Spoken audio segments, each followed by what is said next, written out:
Hello, Global Gladiators, and welcome back to Street Masters Rise of the Kingdom.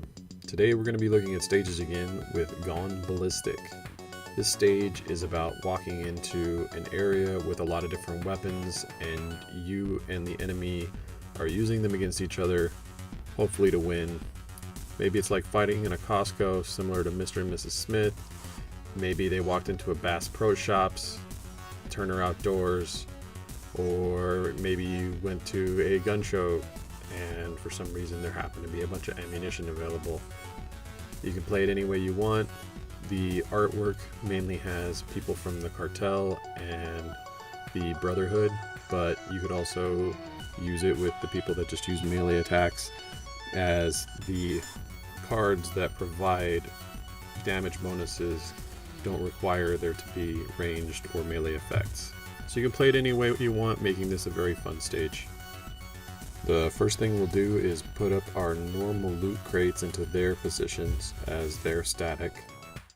And then we need to take a look at our stage conditions to see if there are active or inactive, or if the objective tokens are not even on the board at the beginning. If my stage setup card looks a little different than yours, it's because I've pasted on the errata. You can find that in Board Game Geeks files section. There is the regular errata sheet, and then there's the one that I created to make it fit on other cards. The main thing we're going to look at here is the objective cards seem to stay in the deck, but we need to peel off one for every fighter we're going to use. That's what the 1P stands for. So this means you don't get to choose where you're going to place them, but it doesn't look like active or inactive matters.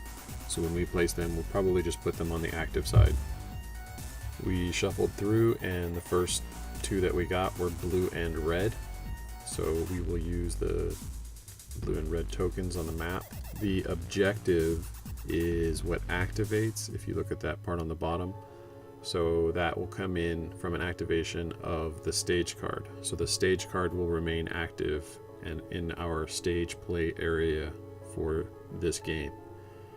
The effect is direct damage, comes on each attack if a figure holds the objective tokens, so that can be anyone. Minions and allies cannot pick up cards, but your fighter and the boss can. The stage condition to lose is the boss picks up 3 of these weapon caches. So not only will they do a whole bunch of damage to you, you will lose if you allow the boss to get too many of them.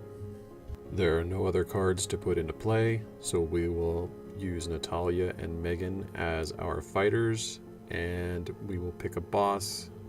Let's use Jackal, do an all-female game to remind me that I need to watch Glow on Netflix.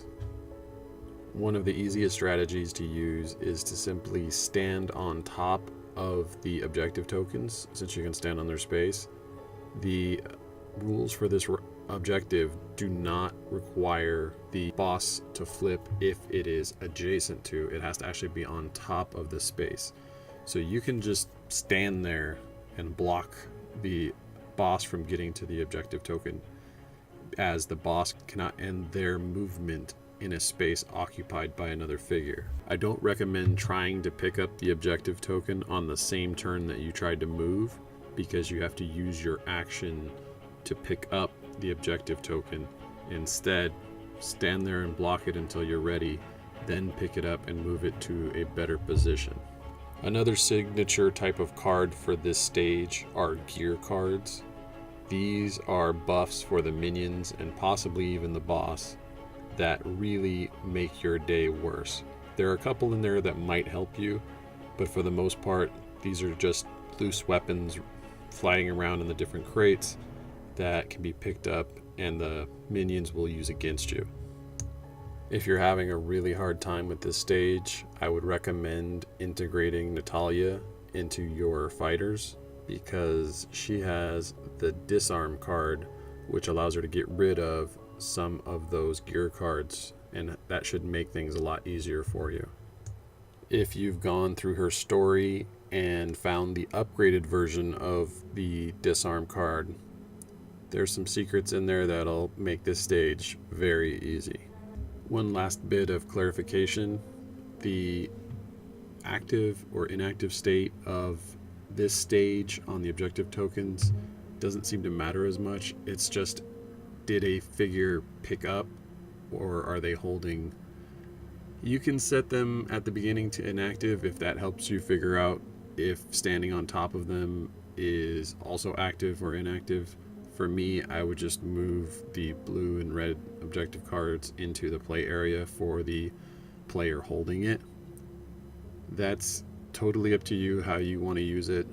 It would also move into the boss's space if they were holding it, or you can just set your figure on top of the objective tokens themselves.